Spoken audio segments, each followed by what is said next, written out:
사단법인 글로벌 디아코니아가 개원 3주년을 기념하며 결혼 이주 여성 지원을 위한 음악회를 열었습니다.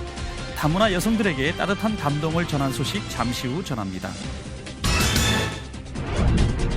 이 시대 건강한 교회를 찾아 희망을 전하는 믿음의 행진. 오늘은 다문화 이주미 사역으로 세계 선교의 지형을 넓혀가는 하남 올레이션 철치를 만나봅니다. 최근 북한 관련 소식을 전하는 통화라 한반도. 북한의 5차 핵실험 징후가 속속 포착되고 있는 가운데 기습적인 추가 도발의 가능성을 고려대 남강규 교수와 함께 살펴봅니다. 안녕하십니까? 문강원 목사입니다. 작년에는 색칠을 하는 그림책이 유행이었다면 올해는 손글씨를 쓰는 필사가 인기를 끌고 있답니다. 사실 교회 안에서는 성경 필사를 하는 분들이 많이 계셨기 때문에 딱히 새로울 건 없겠지만 스마트폰 세대의 사람들에게 필사는 치유의 효과를 주는 도구로 떠오르고 있다고 합니다. 손으로 글씨를 쓰면 거기에 감정이입이 돼서 실제로 감정 정화가 일어나는 효과가 있다는 겁니다. SNS처럼 집단적이고 또 획일화된 표현 수단이 아닌 나만의 글씨와 느낌으로 소통하는 것. 영혼이 있는 우리 인간들에게 꼭 필요한 일인 것 같습니다. C채널 매거진 굿데이, 오늘은 4월 21일 목요일입니다.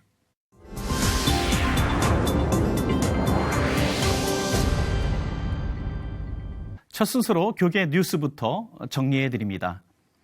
사단법인 글로벌 디아코니아가 개원 3주년을 맞아 다문화 가정 지원을 위한 오페라 콘서트 유니게의 노래 사랑의 묘역을 선보였습니다. 이번 콘서트는 다문화 가족들을 응원하는 희망의 씨앗이 됐습니다. 유성훈 기자가 보도합니다. 절망에 빠진 주인공이 사랑의 묘약을 마시고 결국 행복을 찾는 내용의 오페라 콘서트. 우리나라 최고의 성악가들이 재능 기부를 통해 멋진 공연을 펼칩니다. 콘서트는 행복한 꿈을 갖고 우리나라에 왔지만 어려움을 겪고 있는 결혼 이주 여성들에게 희망을 품을 수 있도록 준비됐습니다. 이런 스토리를 통해서 다문화 여성들 그리고 또 절망에 빠진 많은 사람들이 사랑의 묘약을 갖고 행복을 찾는 것처럼 이 음악회를 통해서 어떤 그런 역할을 할 수 있지 않을까 하는 생각을 해보았습니다. 네. 결혼 이주 여성들과 자녀로 구성된 합창단인 필로세 소리단의 오카리나 연주와 마술 공연, 파페라 그룹의 특별 순서들이 더해지며 공연의 열기는 더욱 고조됩니다. 이날 콘서트의 하이라이트는 결혼 이주 여성들이 부르는 무지개의 꿈과 하나님의 은혜. 고향 나라의 전통 의상을 입고 희망을 노래하는 여성들은 최선을 다해 주님께 찬양을 올려드립니다. 지난해에 이어 두 번째로 콘서트에 참가한 이수미 씨는 공연을 준비한 연습 과정마저도 행복했다고 고백합니다. 작년도 공연해서 너무 행복해서 이번에 또 참석해 주니까 너무 행복해요. 다음에 또 그렇게 콘서트 있으면 너무 좋아서 너무 행복합니다. 결혼 이주 여성들을 돕는 유니게의 집을 운영하고 있는 글로벌 디아코니아 센터가 문을 연 지 3년이 됐습니다. 매년 콘서트를 개최하고 있는 글로벌 디아코니아 센터는 이번 콘서트의 수익금을 다문화 가정을 위해 사용해 주거 제공과 상담, 취업 발전 등으로 자립을 돕는다는 계획입니다. 다문화 여성들, 소외되고 이혼하고 잃었던 가정들을 회복시키기 위한 우리 유니게의 집이 있습니다. 그것과 다문화 가정을 돕는 취지에서 보험금 마련하기 위한 음악 콘서트입니다. 결혼 이주 여성들에게 친정과도 다름없는 글로벌 디아코니아 센터가 마련한 콘서트를 통해 하나님의 사랑을 나누는 귀한 자리가 됐습니다. C채널 뉴스 유성훈입니다. 그 밖에 교계 소식 이어서 전해드립니다. 사단법인 한중교류 문화재단과 온누리 사랑나눔이 공동 주최하는 대만 지진 피해 위문 콘서트가 지난 9일 대만 용캉체육관에서 개최됐습니다. 이번 콘서트는 지난 2월 발생한 강진의 피해에 시달리고 있는 대만 용캉 지역 주민들을 위로하기 위해 열렸으며 한국 가수 최용호와 지브라운, VOS 최현준과 대만 티엔윈 합창단 등이 참석해 위로와 회복을 위한 노래를 선사했습니다.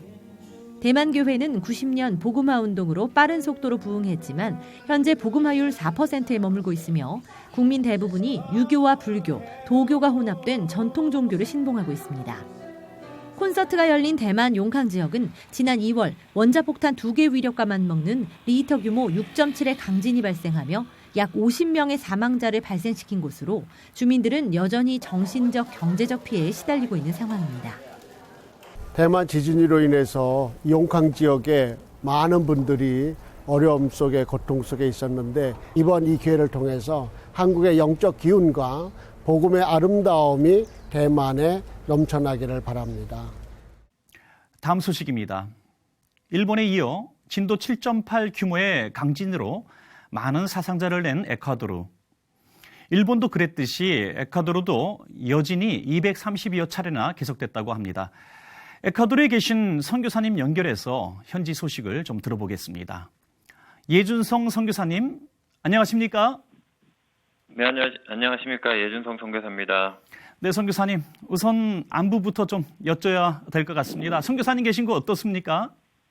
네, 여기 현지 시간으로 지난 토요일 7시경에 진도 7.8 규모의 지진이 있었습니다. 에콰도르에는 종종 지진이 일어납니다. 그래서 이번에도 잠시 흔들리다 그치겠지 하고 집에 있었는데요. 집이 많이 흔들리고 또 이렇게 계속 진동이 지속이 되어서 뛰쳐나왔습니다. 그리고 아마 끼또에 있는 대부분의 사람들이 다 그러했을 겁니다. 그날은 저희도 너무 놀라서 집에 들어가지 못했고요. 동료 선교사님 집에서 함께 잠을 잤고요. 네네. 그런데 이번 지진은 끼또가 아니라 이제 끼또에서 서쪽으로 직선거리 약 160km 떨어진 마나비 주에서 일어났습니다. 특히 네.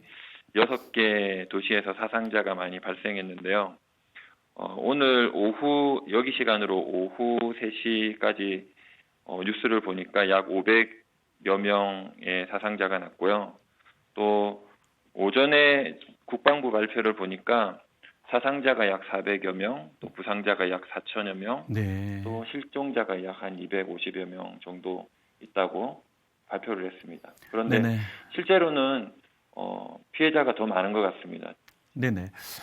지금 말씀하신 대로 하룻밤 자고 나면 사상자 숫자가 계속 올라가고 있는 것 같아서 참 안타깝습니다. 그런가 하면 또 생환자 소식도 들리긴 합니다만 현재 정말 구조 활동은 잘 진행되고 있나요? 어떻습니까? 네, 그 엘꼬메르시오라는 여기 현지 신문을 보면 그 에콰도르가 1541년부터 2016년까지 지진으로 인해 죽은 사람이 6만 명이 넘는다고 합니다. 그리고 네네. 이제 매년 12년마다 큰 지진이 동반되고요. 그래서 지금 구조 활동은 정부에서 약 10,000명의 군인들과 또 4천여 명의 경찰력을 동원해서 구호 작업을 하고 있고요.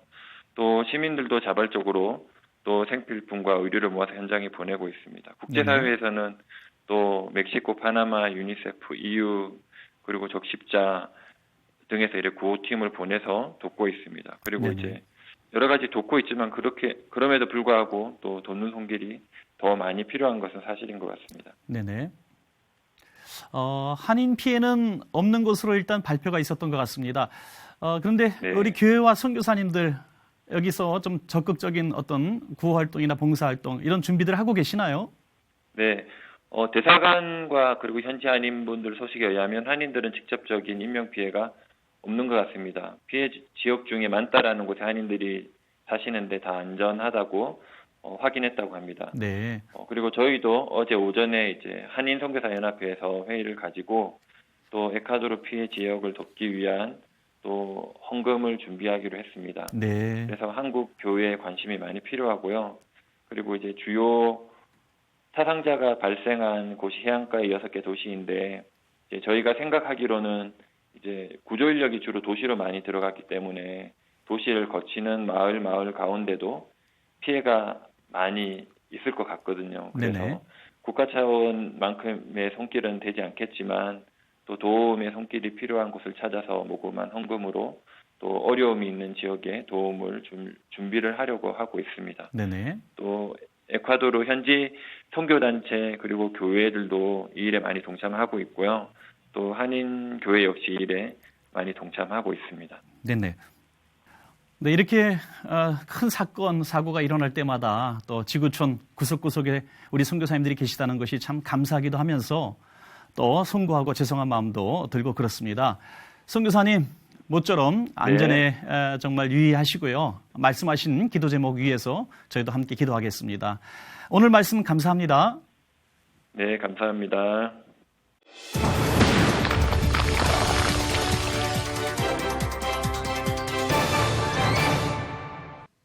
북한 관련 이슈를 살펴보는 통화라 한반도.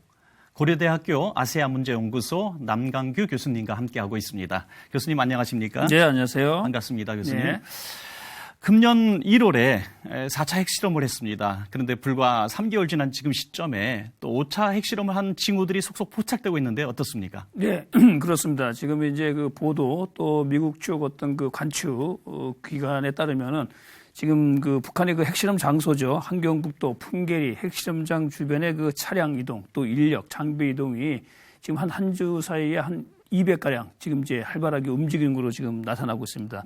그래서 미국의 이제 북한 전문 매체죠. 38로스. 네. 그리고 미국의 과학국제안보연구소도 관계 또 미 정부 관리의 말을 인용해가지고 북한이 이미 사용 후 핵연료 재처리에 지금 나섰을 가능성이 큰 것으로 보고 있습니다. 이것은 결국은 이제 핵실험을 하기 위한 준비 과정이다 이렇게 볼 수 있거든요. 그렇기 때문에 지난 그 1월 달에 4차 핵실험을 하게 되고 지금 이제 5차 핵실험을 이제 준비한다 그러면은 만약에 추후 이제 5차 핵실험을 하게 된다 그러면 불과 몇 달 만에 또 이어서 이제 핵실험을 하게 되거든요.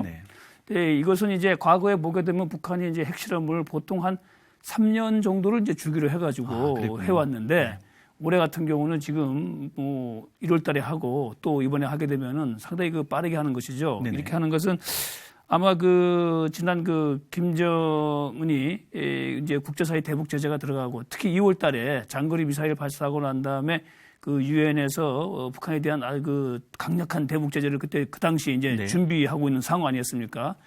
그 당시 이제 김정은이 우리는 이제 계속 연이어서 핵실험을 할 수 있다. 5차 핵실험도 할 수 있다. 이런 것을 벌써 얘기한 적이 있습니다.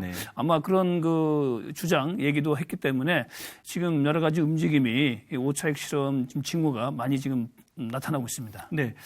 지금 말씀하신 대로 연이어서 계속 핵실험을 또 하고 있고 또 미사일도 쓰고 하는데 지금 대북 제재의 기간 아닙니까? 그렇죠. 그런데 전혀 북한은 이에 대해서 고려 대상이 아닌 것처럼 행동하고 있습니다. 어떻게 보십니까? 우선 이제 그 유엔을 비롯한 국제사회 또 그 각 국가들의 이제 독자적인 대북 제재, 특히 이제 중국도 아주 참여를 해가지고 이제 아주 꼼꼼하게 지금 이전에 비해 가지고 제재를 하고 있기 때문에 상당히 그 북한으로서는 어려움을 느낄 수 있는데 그럼에도 불구하고 이제 핵실험을 하겠다, 만약 한다 그러면은 이제 굴하지 않겠다는 거죠. 북한이 이겨 나가겠다, 뭐 그런 걸 보여주고 뭐 그런 걸 통해서 김정은의 어떤 그런 지도력을 이제 부각시키려고 하는 그런 모습도 있고 또 하나는 이제 북한이 지난번 그 장거리 미사일 발사 이후에 계속 특히 이제 지난달이요 3월 달에 그 한미 연합 훈련 기간 동안에 북한이 핵 능력이 상당히 고도화되어졌다. 아주 그 발달했다. 이런 것을 보여주는 여러 가지 그 어떤 모습들을 많이 보여줬습니다. 그걸 과시하고 그랬거든요. 그래서 이제 북한의 핵 능력이 상당히 그 고도화 수준에 이르렀다. 이런 걸 가지고 아마 5차 핵실험을 통해 가지고 보여줄 그런 가능성이 좀 높습니다. 그리고 또 하나 북한의 그런 핵 시위, 핵 가시 능력의 주 이제 대상은 미국을 상대로 한 부분이 강하기 때문에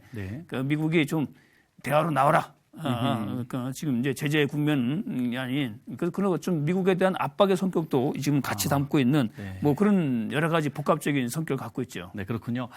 사실 교수님 대북 제재라고 하는 것은 북한이 자꾸 핵실험을 하니까 핵실험을 하지 못하게 하기 위해서 국제사회에 이렇게 공조해서 대북을 압박하는 건데 대북 압박 수단인데 아랑곳 하지 않고 이렇게 계속해서 핵실험을 한다고 한다면 국제사회의 체면이 정말 말이 아닌 것 같습니다. 이제 그게 참 그 어떻게 보게 되면 이게 이렇게 대북 제재를 함에도 불구하고 북한이 또 추가 핵실험을 하게 되면 결국은 이제 국제사회 대북 제재 가지고 북한이 아주 무시한다는 그런 의미 아니겠습니까? 그렇게 뭐 나올 수 있는데 그러나 만약에 또 5차 핵실험을 하게 되면은 지금 대북 제재가 더 또 강화되어집니다. 이미 그 유엔에서도 경고를 했거든요. 수위가 이렇게 있군요, 단계적으로. 5차 핵실험을 하게 되면은 지금 있는 데다 더 추가 제재를 하겠다. 그럼 추가 제재를 하게 되면은 또 우리가 예상할 수 있는 부분들이 북한의 그 금융 활동, 대외 금융 활동을 완전히 그냥 거의 차단하는 그런 가능성도 있습니다. 또 하나 이제 지금 이제 북한이 그 외화 달러의 어떤 수입원이 지금 우리가 예상할 수 있는 것이 해외 노동자들 임금인데 그 부분에 대해서도 이제 유엔에서 추가적인 제재를 할 수가 있습니다. 이 부분은 이제 미국이 벌써 얘기를 했거든요. 북한이 계속 도발을 하게 되면은 다음에는 그 북한 해외 노동자들이 임금에 대해서도 국제사회가 공조를 해야 된다. 그렇군요. 그것도 있고 네. 또 하나 어떤 뭐 개인이나 단체를 더 추가해가지고 제재를 할 수 있기 때문에 그렇게 되면 결국 뭐 북한만 더 어려워지게 되는 것이죠. 네네. 그리고 또 하나 중국과의 어떤 교육에 있어가지고도 민간 교육도 만약에 북한이 5차 핵실험을 하게 되면은 선별적으로 민간 교육에 대한 부분도 좀 제재할 수 있는 그런 가능성도 있습니다. 이렇게 되면은 지금 북한이 대북 제재가 지금 진행되어지고 한 달 보름 정도 지났는데 지금 상황에서도 상당히 좀 어려워지는 모습들이 나타나고 있는데 북한은 더 어려워지는 것이죠. 그러니까 네네. 북한이 이렇게 고집부리고 결국은 자꾸 맞서가지고 사실 북한에게 득될 것이 없죠. 네네. 네. 지금까지 그래도 우리 북한의 그 유일한 형님격된 중국이 있었는데 최근에는 중국도 입장을 좀 바꿨는데요. 네. 국제사회와 또 우리 북한이 북핵 문제로 충돌이 일어나게 될 때 우리가 북한을 지원하지 않겠다 뭐 이런 주장이 나왔다고 하던데요. 어떻습니까? 네, 중국 내에서 이제 학자들을 통해서 이제 그런 그 발언들이 나왔습니다. 그 발언 내용을 보게 되면 이 팡중잉 중국 인민대학교 국제관계 전문가가 한 얘기인데 이 중국이 안보 이익의 위협으로 간주하는 북한의 핵 개발이 북중 관계를 돌이킬 수 없을 정도 훼손할 경우는 지금 이제 북한하고 중국이 조중 서로 그 우호 협력 상호 원조 조약을 맺고 있거든요. 네네. 일종의 뭐 동맹 조약과 비슷한 건데 그것이 무효가 될 수 있다. 네. 뭐 이런 발언을 주장을 했고요. 경고성 메시지군요. 예, 또 네. 중국의 사회과학원에 또 이 선지루 연구원 주로 이제 학자들이지만은 중국의 학자들 연구소 학자들은 어찌 보면 이게 중국 정부 당국의 입장을 대변한다 이렇게 볼 수도 있거든요. 그래서 북한의 핵 개발 때문에 발생하는 어떤 그런 충돌, 이건 전쟁도 이제 가정하는 겁니다. 네네. 그럴 경우 중국이 북한을 지원하지 않을 것이다. 이런 발언을 했어요. 결국은 이제 북한의 핵 개발에 대한 중국의 간접적인 경고다 이렇게 볼 수가 있는데 네네. 그러면 무슨 얘기냐 그러면 지금 이제 북한하고 중국은 서로 그 1961년도에 일종의 그 상호 우호 조약 서로 동맹 조약을 맺었습니다. 그래서 어느 한 나라가 이제 외부로 침략을 당하면 이제 자동적으로 도와주게 돼 있는데 그러나 이제 북한이 예를 들어서 핵 문제 때문에 발생하는 어떤 분쟁이나 전쟁 여기에 대해서는 이 조약이 해당되지 않는다. 네네. 그것이 이제 무효다. 뭐 이런 얘기가 나오거든요. 또 실제 그 우호 조약 내용을 보게 되면은 북한의 핵과 관련된 내용은 없습니다. 그렇군요. 그러니까 북한의 어떤 핵 개발 때문에 핵 문제 때문에 발생하는 분쟁에 중국이 의무적으로 북한을 지원하는 그런 내용은 없기 때문에 네네. 어떻게 보게 되면 이 발언이 뭐 새삼스럽게 나온 게 아니고 지금 중국 북한 사이에 맺어 있는 조약 내용을 그대로 얘기한 것이다 이렇게 볼 수가 있는 것이죠. 네네. 결국 그런데 이렇게 그 연구 기관 내 전문가의 어떤 발언을 통해서 이렇게 나오는 것은 북한이 5차 핵실험 하지 말아라. 중국은 네. 지금 또 그렇군요. 계속 북한이 이렇게 핵실험하고 미사일 발사하면은 중국은 정말 지금 또 국제 제재에 참여를 하고 있는데 만약에 더 큰 어떤 사태가 벌어졌을 때 어떤 그 분쟁이나 어떤 무력적인 충돌이 생기더라도 중국은 북한에 대해 가지고 지원 안 할 수도 있다. 네네.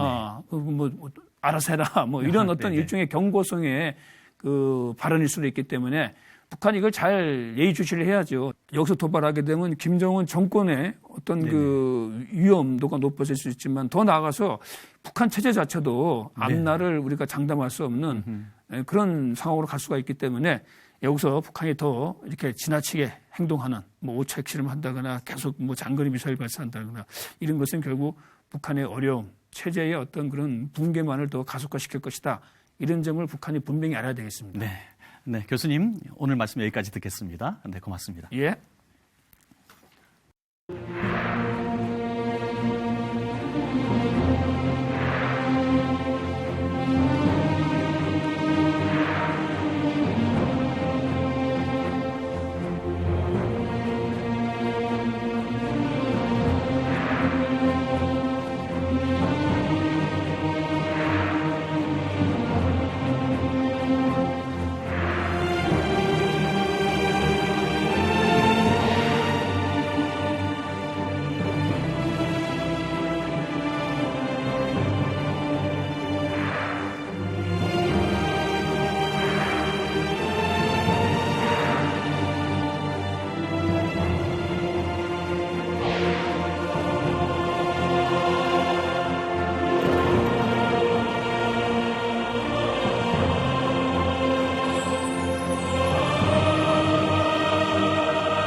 대체류 외국인 수 170만 명을 훌쩍 넘으며 다문화 시대를 향해 빠르게 달려가는 대한민국.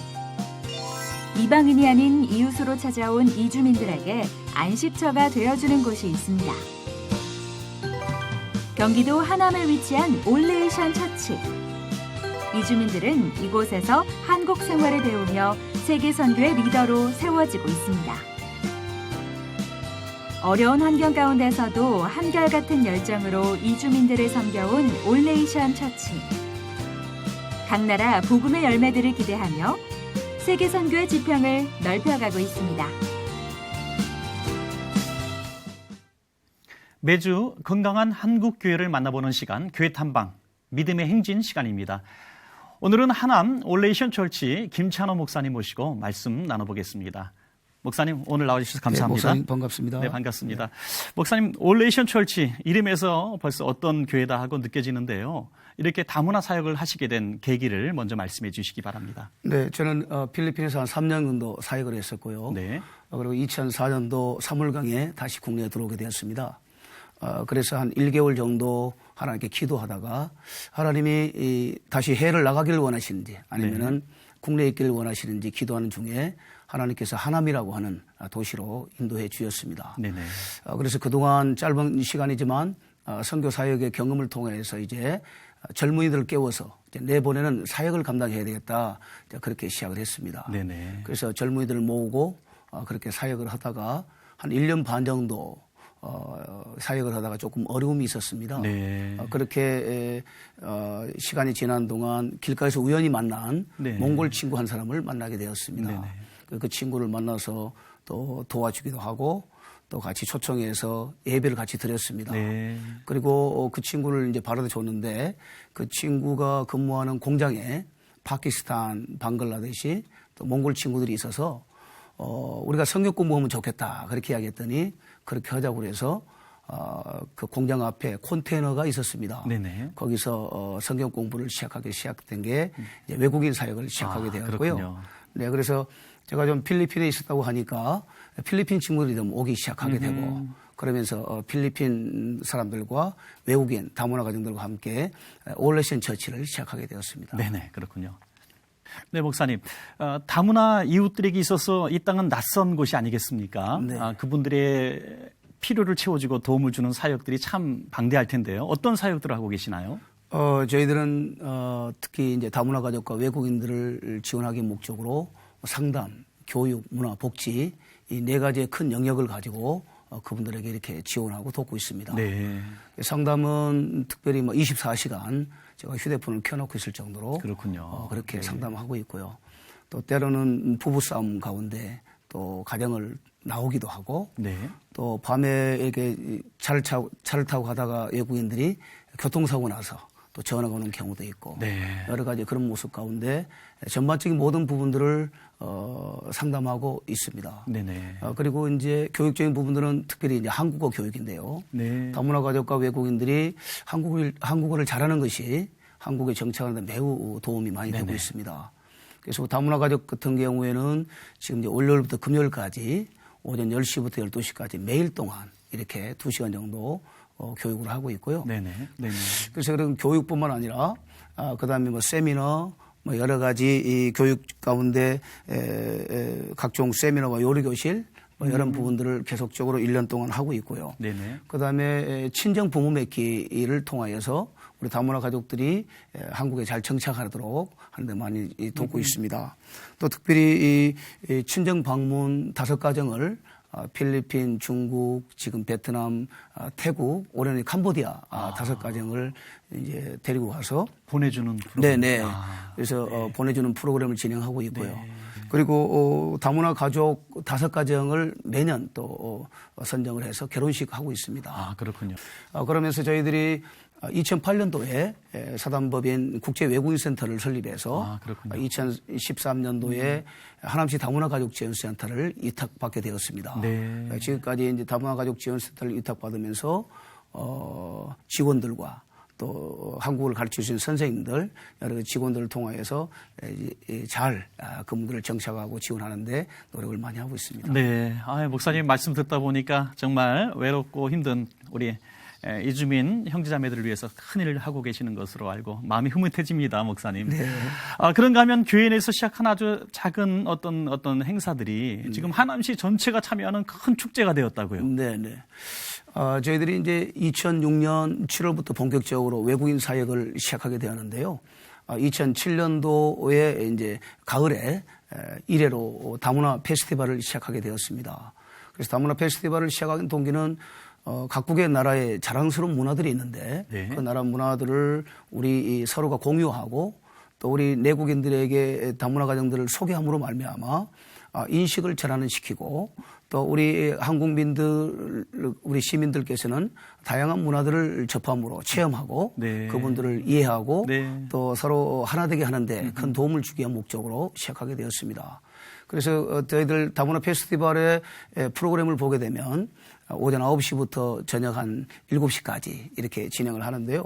보통 야외 부스를 통하여서 각국 나라의 한 20개국 정도가 참여하도록 만들고요. 네. 각 나라별로 부스를 통하여서 음식과 또 의류와 또 여러 가지 악기와 다양한 문화들을 우리 체험하도록 만듭니다. 네네. 그래서 그런 예부 행사와 또 몽골 씨름 또 그다음에 하남시 보건소 또 여러 가지 다양한 부스들을 만들어서 또 외국인들과 다문화 가족들이 무료로 진료할 수 있는 부분들도 하고 있습니다. 끊임없이 목사님께서 확신을 가지시고 이 사역을 하고 계시는데 그 이유가 무엇일지 궁금합니다. 제가 한 3년 정도 단기로 선교 사역을 했지만 그 사역을 하게 하신 것이 곧 하나님께서 저에게 계획을 갖고 계셨다 저는 그렇게 생각을 합니다. 네. 짧은 기간 동안 필리핀 사역을 마치고 난 이후에 우리 외국인 근로자들과 다문화 가정들을 섬기고 또 그들을 사랑할 수 있는 그런 마음들을 주셨습니다. 네네. 만약에 제가 단기로 선교를 하지 않았으면 그분들에게 가까이 가는데 많이 큰 어려움이 있었을 것입니다. 네. 그래서 한 1년 반 동안 국내에서 개척하고 이제 젊은이들을 깨워서 보내는 사역을 하려고 했는데 하나님께서 어려움을 통하여 외국인들을 만나게 해주시고 그 외국인들과 함께 더불어서 선교 사역 감당할 수 있도록 하는 부분들을 하나님께서 진행하고 계신다. 저는 네. 그렇게 생각합니다. 네. 그래서 하나님께서 저에게 맡겨준 사명이기 때문에 조금 힘들긴 하지만 네. 최선을 다해서 주님께 맡긴 일들을 잘 감당하려고 노력하고 있습니다. 네. 네, 목사님, 이제는 다문화 사회 속에 정말 들어갔고요. 적은 수의 사람이 아니라 전 세계에서 이주민들이 막 몰려들어오고 있다. 이런 표현이 적합할 것 같은데 네. 이런 시점에 한국 교회의 역할이 참 중요할 것 같습니다. 한 네. 말씀 해 주시죠. 교회들과 많은 크리스찬들이 우리 또 우리 국민들께서 네. 다문화가 유입되는 가운데 많은 또 걱정과 또 어려움들을 갖고 계시기는 하지만 실제적으로 다문화 정책을 잘하지 못하고 우리 국민들께서 잘 대처하지 못하면 나중에 유럽과 같은 그런 실패한 국가들이 도래할 수 있다 그렇게 생각합니다. 네네. 영국, 프랑스, 네덜란드, 독일 등 유럽의 여러 국가들이 처음에 노동력이 부족해서 노동력을 유입했던 것입니다. 네네. 그래서 북아프리카 쪽에서 이주해온 이슬람 세력들이 결국 그들이 정착하면서 결국 이슬람화 세력을 계속적으로 만들어갔었고 네. 그다음에 정부를 향한 스트라이크를 일으킴으로 말미암아 결국은 유럽은 다문화의 정책을 실패한 국가다 네. 그렇게 보고 있습니다. 네네. 그래서 저희들도 사실은 심히 걱정하는 부분들이 앞으로의 계속적으로 늘어나는 이 다문화와 외국인들 어떻게 할 것인가 하는 부분들을 네네. 정부적으로 또 우리 시민들이 잘 대처하는 것이 매우 필요하겠다 그렇게 생각을 합니다. 목사님, 마지막으로 우리 올레이션 철치의 비전과 앞으로의 기도 제목 또 계획들 말씀해 주시죠. 다문화 가족과 외국인들을 잘 섬기기 위한 목적으로 우리 그리스도인들을 깨우는 일들을 감당해야겠다 그런 사역을 하고 있습니다. 네. 작년부터 시작해서 우리 올레이션 미니스트리 우리 선교회를 조직하게 되었고요. 네. 작년부터 시작해서 우리 상반기 하반기 우리가 12주 전략으로 훈련을 시작하고 있습니다.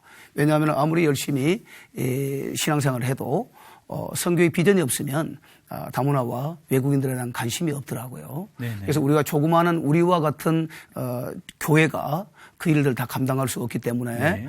우리 모든 한국에 있는 그리스도인들과 우리 교회들이 함께 협력해 나가야겠다 그런 생각을 갖고 있습니다. 네네. 그래서 상반기 12주 교육을 하고 나면 반드시 이 선교지를 다녀오고 또 하반기도 역시 마찬가지로 그렇게 하고 있습니다. 네네. 선교지를 다녀오게 되면 많은 분들이 처음에는 선교 비전이 없었다가 갔다 오고 난 이후에 선교 비전을 가지고 또 함께 사역을 감당하고 있습니다.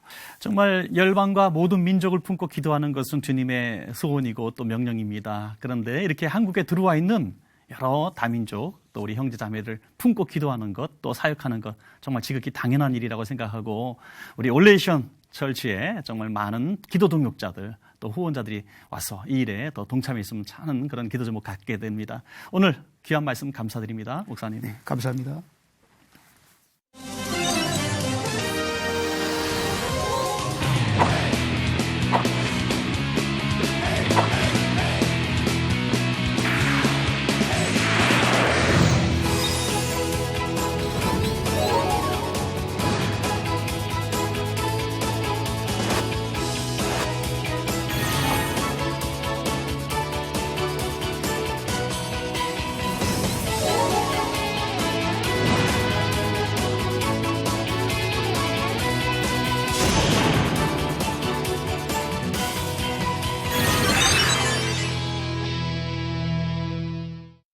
C채널 매거진 굿데이는 시청자 여러분과 함께하는 방송입니다. 좋은 의견 있으시면 아래 전화번호와 이메일로 연락 주시고요. 인터넷으로도 다시 보실 수 있습니다. 꼭 확인해 보시기 바랍니다. 2013년 보스턴 마라톤 대회 날 발생한 테러 때문에 한쪽 다리를 잃었던 여성이 올해 똑같은 대회에 출전해서 완주를 하는 등 테러에 굴복하지 않는 시민들의 의지를 보여줬다고 하는데요. 지진과 홍수로 많은 어려움이 있는 지구촌 곳곳에 이런 희망의 메시지들이 넘쳐나길 기도합니다. 오늘 순서는 여기까지입니다. 시청해주신 여러분 고맙습니다.